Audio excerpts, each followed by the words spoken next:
WhatsApp guys, আমরা আজকে চলে আসলাম বাওয়াল রাজবাড়ি। এটি হচ্ছে বাংলাদেশের সবচেয়ে ঐতিহ্যবাহী একটি স্থানের মধ্যে একটি। এই প্রাসাদটি তৈরি হয়েছিল 17 সালে। তখন বাওয়াল রাজার হাত ধরে ঢাকা, টাঙ্গাইল, গাজীপুর এই তিনটি শাসন করেছিলেন বাওয়াল রাজা। আজ আমরা দেখব তার কিছু পুরনো দৃশ্যগুলো। তো মনোমুগ্ধকর দৃশ্যগুলো দেখে আমাদের মধ্যে উৎসাহিত তৈরি হলো যে ভিতরে আরও কি আছে দেখব। তো আমরা চলে গেলাম একটু সামনের দিকে। যেতে যেতে অনেক ঐতিহাসের নিদর্শন দেখতে পেলাম। এখানে বাওয়াল রাজার অনেক ইতিহাস জড়িয়ে আছে এবং তার পরবর্তীতে 3জন সন্তান হয়েছিল। এই 3জন সন্তানের মধ্যে 3টি শহর ভাগ করে দিয়েছিল, গাজীপুর, ঢাকা, টাঙ্গাইল।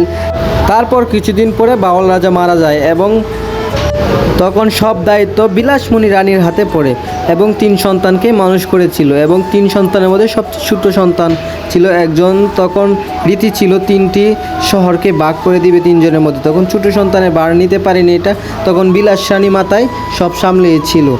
এই প্রাসাদটি হলো বাওয়াল রাজার এক গৌরবের ইতিহাস। গাজীপুরের মধ্যে সবচেয়ে সুন্দর একটি স্থানের মধ্যে সেটি হচ্ছে একটি। এখন আর এটা প্রাসাদ নেই, এখন এটা জেলা প্রশাসনের কার্যালয় হয়ে গেছে। তো জেলার যত কার্যালয় আছে, যত সব কিছু আছে সেখানেই হয়।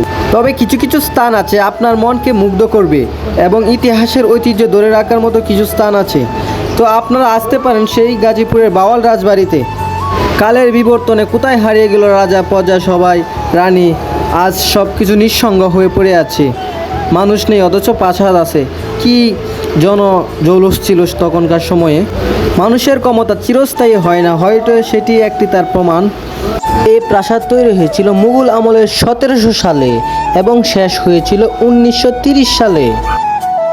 তো আমি মনে করি ওইটা জেলা প্রশাসনের কার্যালয় হওয়া ঠিক হয় না। এটাকে উচিত ছিল আমাদের প্রাচীন আমলের নিদর্শন ধরে রাখার। তো এখন দেখে বোঝা যায় যে প্রাচীন আমলের নিদর্শন রাখতে পারে নাই। তো এই যে সুন্দর জায়গাটার মধ্যে একসময় নাটক হইতো, নাটক মঞ্চ হইতো, নাচতো। তো প্রাসাদটা দেখতে তো অনেক সুন্দরই আছে। তো একটু কাজ করছে, পরবর্তীতে জেলা প্রশাসনের কার্যালয় হয়ে গেছিলো। এটা ছিল নাট্য মন্দির, এখানে মেয়েরা নাচতো। তো আমাদের কাছে অনেক ভালো লাগছিল। আমাদের সাথে ছিল মানিক কাকা এবং কবির। এই রাস্তা দিয়ে হয়তো এক সময় রাজা বাদশাহ যাইতো বা রক্ষীরা যাইতো। তো এখন জেলা প্রশাসনের কার্যালয় হয়ে এই দৃশ্যগুলি নষ্ট হয়ে গেছে, সুন্দর লাগে না এখন আর। আপনি যদি আসতে চান সেখানে, তবে আপনাকে আগে আসতে হবে গাজীপুর চৌরাস্তা। গাজীপুর চৌরাস্তা থেকে চলে আসবেন জয়দেবপুর, একটা রিক্সা নিয়ে রেলগেট চলে আসবেন।